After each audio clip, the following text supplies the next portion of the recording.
رہے تھے. معزز خواتین و حضرات، اس اجلاس کے ہمارے دوسرے مقالہ نگار ہیں پروفیسر محمد اختر صدیقی صاحب.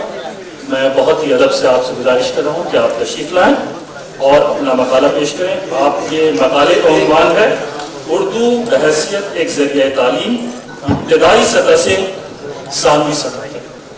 جناب پروفیسر اختر الواسع صاحب،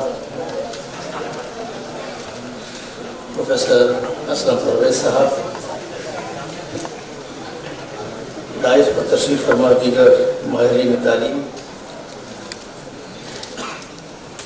اور اساتذہ اکرام و طلباء حضرات، میرے لیے یہ نہایت خوشی کا موقع ہے کہ مجھے اردو والوں کی اس محفل میں اردو تدریس سے متعلق کچھ مسائل پر بات کرنے کے لیے موقع فراہم کیا گیا.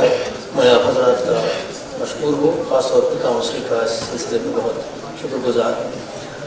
میں اپنی بات کو یہاں سے شروع کرنا چاہتا ہوں کہ پورے تعلیمی عمل میں، خواہ وہ رسمی تعلیم ہو، غیر رسمی تعلیم ہو یا نیم رسمی تعلیم ہو، یہ بات مسلم ہے کہ زبان کا کلیدی رول ہوتا ہے. اور کون سی زبان کا کلیدی رول ہوتا ہے؟ وہ زبان جو کہ بچے کی پہلی زبان ہوتی ہے، جس کو ہم مادری زبان کہتے ہیں یا ہوم لینگویج بھی کہتے ہیں. اور یہ تمام باتیں تحقیقات سے اب بالکل روز روشن کی طرح واضح ہیں کہ اگر ہم بچے کو ابتدائی تعلیم سے لے کر اور آگے کی تعلیم تک مادری زبان کی جگہ کسی اور زبان سے تعلیم دیتے ہیں تو بچے کے نہ صرف تعلیمی نشو و نما کے اوپر بلکہ اس کے اخلاقی، جذباتی نشو و نما پر، سماجی نشو و نما پر بڑے گہرے منفی اثرات مرتب ہوتے ہیں. میں صرف ایک ریسرچ کا حوالہ دینا چاہتا ہوں جس کے بارے میں 2005 میں جم کیومنس نے لکھا تھا کہ اسکول میں بچے کی اپنی مادری زبان کو، اپنی زبان یا مادری زبان کو رد کرنا، یعنی دوسری زبان میں پڑھانا، بالکل ایسا ہے جیسے بچے کو رد کر دینا ہے. جب اسکول میں بچوں کو درپردہ یا واضح طور پر یہ پیغام دیا جائے کہ اپنی زبان اور تہذیب اسکول کے دروازے پر ہی چھوڑ دو، تو بچے اپنی شناخت کہ وہ کون ہیں کا مرکزی حصہ بھی اسکول کی چوکھٹ پر چھوڑ دیتے ہیں. اور جب بچے خود کو اس طرح رد کیا ہوا محسوس کرتے ہیں تو جماعت میں، تدریسی عمل میں خود اعتمادی اور مستعدی کے ساتھ ان کی شرکت کے امکانات بہت کم ہو جاتے ہیں. اس بنا پر ان کی ادراکی، سماجی اور جذباتی ترقی پر منفی اثرات پڑتے ہیں اور شخصیت کے تینوں ہی پہلو بہت کمزور رہتے ہیں. لہذا تدریسی عمل اور آموزشی تجربات سے بچوں کو بدرجہ اعتم استفادہ کرانے کے لیے اور بحیثیت مجموعی تعلیمی مقاصد کی بہترین اور منصفانہ وصولیابی، میں خاص طور پر منصفانہ وصولیابی کے بارے میں کہوں گا، ایکویٹی کے ساتھ، کہ یہ ضروری ہے کہ اسکولی تعلیم بچوں کی پہلی زبان یا مادری زبان کے ذریعے ہی دی جائے. چند سال قبل اس بات کو اور میں دہرانا چاہوں گا، چند سال قبل ایتھوپیا میں بڑا کرائسس تھا. ایتھوپیا میں 20 بڑی زبانیں بولی جاتی ہیں. وہاں پر کس زبان کے ذریعے تعلیم دی جائے اس پر کچھ تحقیق کی گئی جو بہت بڑی تحقیق تھی. اس کا ایک تھوڑا سا جسٹ میں آپ کے سامنے پیش کرنا چاہتا ہوں. ایتھوپیا میں کی گئی ایک ملک کی تحقیق میں یہ بات ثابت ہوئی ہے کہ مادری زبان کے ذریعے جتنی طویل مدت تک تعلیم دی جائے گی بچوں کی تعلیم وصولیابی اتنی ہی بہتر ہوگی اور ان کی دوسری زبان کی آموزش بھی بہتر ہوگی. یعنی اس کے مثبت اثرات دوسری زبان کے سیکھنے میں، تیسری زبان کے سیکھنے میں بہت اچھے ہوں گے. زبان کی، مادری زبان کی اس اہمیت کے پیش نظر ملک کے پہلے وزیر تعلیم مولانا ابوالکلام آزاد نے 29 مارچ 1954 کو لوک سبھا میں یہ اعلان کیا تھا کہ کیونکہ مادری زبان تعلیم کا ایک فطری اور موزوں ترین ذریعہ ہے، اس لیے ملک میں بنیادی تعلیم مادری زبان ہی میں دی جائے گی. یہ فیصلہ گاندھی جی کی پیش کردہ بنیادی تعلیم یا نئی تعلیم کی اسکیم کے اصولوں کے عین مطابق تھا. مادری زبان کی اس اہمیت کو سمجھتے ہوئے دستور ہند کی دفعہ 350A میں یہ طے کر دیا گیا ہر ریاست اور ریاست کے تحت ہر مقامی حکومت کہ یہ کوشش ہوگی کہ لسانی اقلیتی طبقات کے بچوں کو تعلیم کی ابتدائی مرحلے میں مادری زبان کے ذریعے ہی زبان کے ذریعے تعلیم کی مناسب سہولتیں مہیا کرائی جائیں۔ 1986 کی پالیسی میں اس بات کو بس ریپیٹ کیا گیا اور یہ کوشش کی گئی کہ اس پر زیادہ سے زیادہ عمل کیا جائے۔ لیکن 1990 میں یہ ہوا کہ سرکار نے نئی تعلیمی پالیسی پر عمل درآمد کے اوپر ایک تحقیق کروائی اور اس کی ذمہ داری آچاریہ رامامورتی کو سونپی گئی۔ انہوں نے اپنی رپورٹ میں بہت چونکا دینے والی باتیں بتائی۔ کمیٹی نے تفصیلی جائزے کے بعد اپنی رپورٹ میں تحریر کیا کئی ہندی اور غیر ہندی ریاستوں میں ابتدائی درجات میں مادری زبان کے ذریعے تعلیم کے دستوری تقاضے پاس نہیں رکھے جا رہے ہیں، اور یہ مسئلہ ان زبانوں کے سلسلے میں اور زیادہ پیچیدہ شکل اختیار کیے ہوئے ہے جن کی اپنا کوئی علاقہ یا اپنی کوئی ریاست نہیں ہے۔ اور کمیٹی نے 2 زبانوں کا ذکر کیا اس میں، ایک سندھی زبان اور ایک اردو زبان۔ سندھی زبان بہت محدود انداز بولی جاتی ہے، لیکن اردو زبان ہندوستان کی بہت سی ریاستوں میں بولی جاتی ہے۔ اردو ہندوستان میں بولی جانے والی اہم زبانوں میں سے ایک ہے جس کے بولنے والے ملک کے کئی ریاستوں میں پھیلے ہوئے ہیں۔ 2011 کی مردم شماری کے مطابق ملک میں اردو بولنے والوں کی تعداد 50.77 ملین ہے۔ اس اعتبار سے اردو زبان کو ملک میں 7واں مقام حاصل ہے۔ بیشتر علاقائی زبانوں کے برعکس جس کی اپنی کوئی نہ کوئی ریاست ہے، اردو کسی مخصوص علاقے یا ریاست کی زبان نہیں ہے۔ اردو بولنے والوں کی آبادی صرف دریائے گنگا جمنا گنگا کے دوابے کے علاقوں تک محدود نہیں ہے، بلکہ ان کی بڑی تعداد مغربی ریاستوں میں بھی، شمال اور جنوبی اور مغربی ریاستوں میں بھی آباد ہے۔ لیکن دلچسپ بات یہ ہے کہ یہ زبان جہاں سے کہا جاتا ہے نارتھ سے اسٹارٹ ہوئی یا اتر پردیش جو زبان کا گہوارہ سمجھی جاتی تھی، وہاں اس کی حالت بڑی مایوس کن ہے۔ مسلم آبادی کا صرف 28% حصہ 2011 کی مردم شماری میں اپنے آپ کو اردو داں یا اردو کو ذریعہ تعلیم ماننے والا حصہ بتا رہا ہے۔ یعنی 28% آبادی مسلمانوں کی اتر پردیش میں 2011 کے مردم شماری میں یہ نوٹ کرا رہی ہے کہ ہماری مادری زبان اردو ہے، باقی لوگ دوسری زبانوں کو اپنی مادری زبان قرار دے رہے ہیں۔ یعنی اس کی معنی یہ ہے کہ خود وہ لوگ جو اردو بولنے والے تھے اب اردو کو بڑے پیمانے پر چھوڑ رہے ہیں۔ سچر کمیٹی کے نزدیک مجموعی طور پر پورے ملک میں اردو کے ذریعے تعلیم کی صورتحال بہت زیادہ خوشائند نہیں ہے، اور ان کا کہنا یہ ہے کہ چونکہ اردو والے خود اردو کی تعلیم میں دلچسپی نہیں لیتے، اس لیے انتظامیہ کو اردو میں تعلیم کی سہولتیں مزید کم کرنے کا بہانہ مل جاتا ہے، یہ رپورٹ کہہ رہی ہے، جس سے کہ اتفاق کرنا ضروری نہیں ہے۔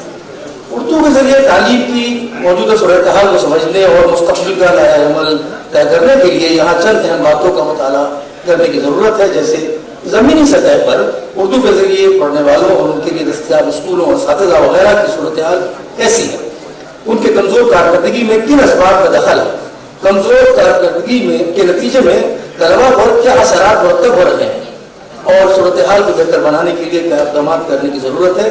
اس بحث میں ابتدائی اور ثانوی سطح پر اردو کے ذریعے تعلیم کے مسائل پر غور کرنے کی کوشش کی جائے گی۔ انفرادی مسائل کو لینے سے قبل یہ بات واضح کرنا ضروری ہے کہ اردو میڈیم اسکولوں سے متعلق اعداد و شمار بآسانی دستیاب نہیں ہے۔ خود سچر کمیٹی نے اس بات کا اعتراف کیا ہے اپنی رپورٹ میں کہ بہار، جھارکھنڈ اور اتر پردیش کے افسران اردو میڈیم اسکولوں سے متعلق اعداد و شمار مہیا کرنے میں ناکام رہے ہیں۔ اردو کے ذریعے تعلیم کی راہ میں درپیش مسائل کو سمجھنے میں یہ سب سے پہلی رکاوٹ ہے کہ آپ کو گراؤنڈ ریالٹی کا، زمینی حقیقت کا اندازہ نہیں ہو پاتا ہے۔ اردو کئی شمالی اور جنوبی ریاستوں میں بطور ذریعہ تعلیم استعمال کی جاتی ہے، جس میں سے آندھرا پردیش کا ذکر ابھی ثابت مقرر نے فرمایا ہے۔ کرناٹک ریاست کو اگر لیں تو یہاں پر تقریباً 2 لاکھ مسلم بچوں میں سے 70% بچے ایسے ہیں جنہوں نے اپنی زبان اردو قرار دی ہے، اور ان میں سے 70% ایسے بچے ہیں کہ جو اردو میڈیم اسکولوں میں تعلیم حاصل کر رہے ہیں، اور 60% ایسے ہیں کہ جو اعلیٰ سطح کے اوپر، ثانوی سطح کے اوپر اردو میڈیم میں تعلیم حاصل کر رہے ہیں۔ تو بظاہر تو یہ صورتحال بڑی اچھی لگتی ہے اور ان کے لیے بڑی تعداد میں اسکول موجود ہیں، لیکن ایک آزاد تحقیق کی گئی کہ کرناٹک میں صورتحال کیا ہے۔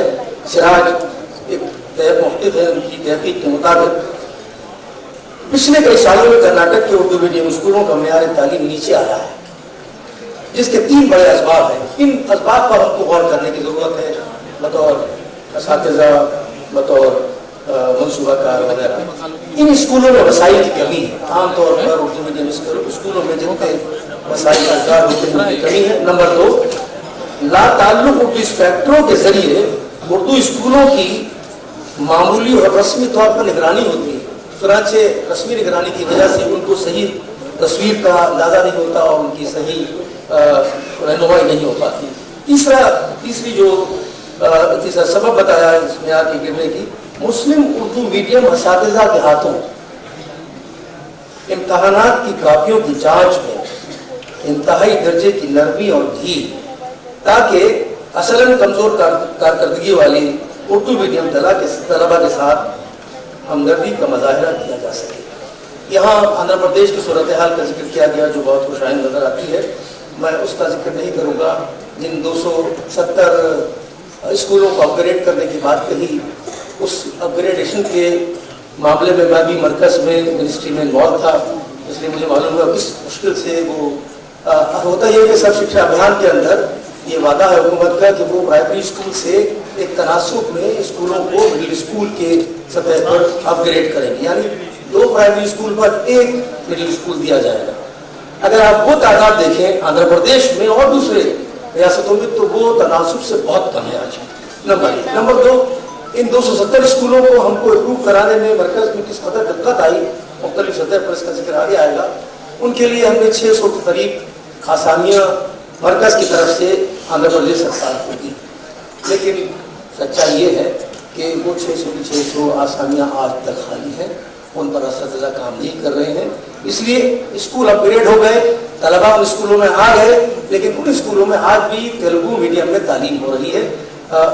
ریاست سرکار کو کوشش کرنی چاہیے کہ جلد از جلد ان سیٹوں کے اوپر ہم اساتذہ کا تقرر کریں، یعنی اس کی دقتیں ہیں، میں سمجھ رہا ہوں، جیسے آپ نے کہا کہ وہاں کوالیفائڈ ٹیچرز نہیں۔ ایک اور بڑی دقت ہے آندھرا پردیش میں، پورے آندھرا پردیش کے لیے جب نئی ریاست فارم ہوئی تو 5 گائیڈ کا سینکشن کیا گیا، 5 سرکاری گائیڈ کا سینکشن کیا۔ آج تک ان 5 گائیڈ میں اردو میڈیم ٹیچر ایڈوکیٹرز کا اپائنٹمنٹ نہیں ہوا، چنانچہ وہ یہ رہا ہے کہ ان میں جو ٹریننگ وہ غیر اردو میڈیم سے تیلگو میڈیم سے ہو رہی ہے، اور ہم پھر ایسے اساتذہ کو اسکولوں میں بھیجتے ہیں چنانچہ وہ اردو والے بچوں کے ساتھ انصاف نہیں کرتے۔ یہ مسئلہ صرف آندھرا پردیش کا نہیں ہے، بہت ساری ریاستوں کا ہے کہ وہاں پہ صحیح تعداد میں اردو میڈیم کے اندر اساتذہ تیار ہونے کی وسائل نہیں ہیں، اور اس لیے دوسرے میڈیم میں طلبا تیار ہو کے وہاں بھیجے جاتے ہیں، اسکولوں میں بھیجے جاتے ہیں۔ تو ول پاور جو ہے سیٹ اپ کرتے کرتے، خیر اس پر بحث بعد میں ہوگی کہ کتنا وقت لگتا ہے سیٹ اپ کرنے میں، اور یعنی تب تک طلبا جو ہے ہمارے وہ جو دقتیں ہیں وہ فیس کرتے رہیں گے اور نقصان برداشت کرتے رہیں گے۔ مہاراشٹر ایک ایسی ریاست ہے جہاں اردو طبقے نے سنجیدگی کے ساتھ اردو میڈیم اسکولوں کی بہتری کے لیے کمیونٹی کی سطح پر اور حکومتی سطح پر کوشش کی ہے۔ اس ریاست میں 7.5 ملین افراد نے اردو کو اپنی مادری زبان قرار دیا ہے۔ یہاں 13 لاکھ بچے اردو میڈیم میں تعلیم حاصل کر رہے ہیں، جن میں 95% مسلم بچے ہیں۔ ان کے لیے تقریباً 4900 ابتدائی اسکول اور ثانوی اسکول قائم ہیں، ان میں سے 51% سرکاری، 20% امداد یافتہ بقیہ نجی اسکول ہیں۔ ان اسکولوں میں تقریباً 37,000 افراد مقرر ہیں۔ میرے سروے کے مطابق سب سے اچھی پوزیشن مہاراشٹر کی ہے اردو اسکولوں کی اور اردو تدریس کے معاملے میں، اور ان اساتذہ کی تربیت کے لیے 55 ٹیچرس ٹریننگ کالجز موجود ہیں جو مہاراشٹر اسٹیٹ بورڈ وغیرہ سے جن کا الحاق ہے۔ تو یہ صورتحال نسبتاً بہت بہتر ہے۔ البتہ اگر ہم اتر پردیش کی طرف آئیں تو بس صرف اس بات سے اندازہ لگائیے کہ 2015 میں لوک سبھا میں متعلقہ منسٹر نے ایک بیان یہ دیا تھا کہ اردو میڈیم اسکولوں کی تعداد 175 رہ گئی ہے گھٹ کر اتر پردیش کہاں ہم دیکھ رہے ہیں 4,900 اسکول کہیں دیکھ رہے ہیں 1,000 اسکول. اس طرح کا بیان میں کوٹ کر رہا ہوں. یعنی وہاں صورتحال بہت ہی زیادہ تشویشناک ہے کہ دھیرے دھیرے وہاں اردو اسکول مٹ رہے ہیں, ختم ہو رہے ہیں. یہی صورتحال کچھ بہار اور جھارکھنڈ میں بھی ہے, لیکن وہ رفتار نہیں ہے کبھی آنے کی جو کہ یہاں ہے.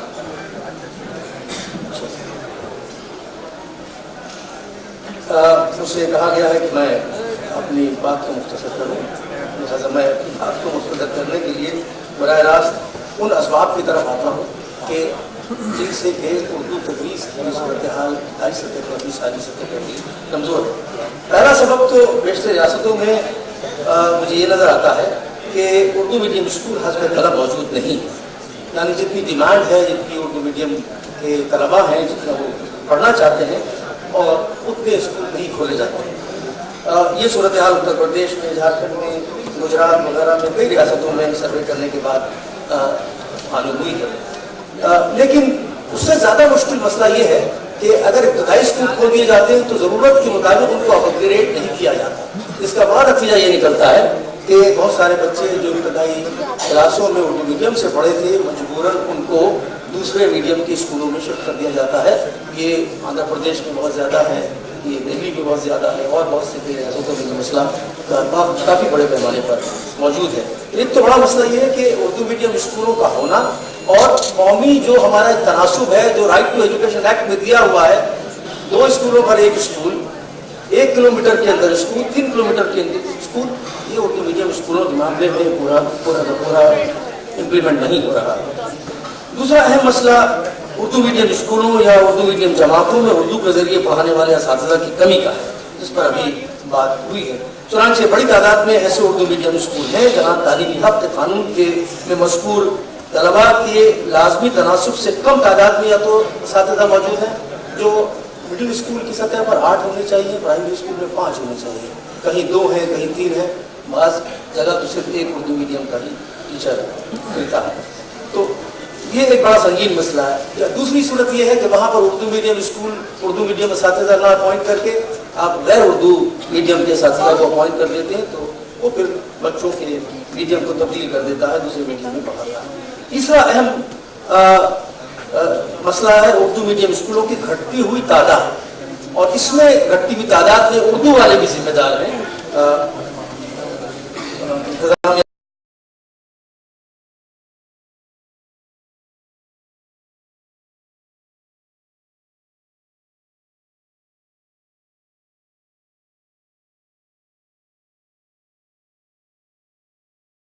کی طرف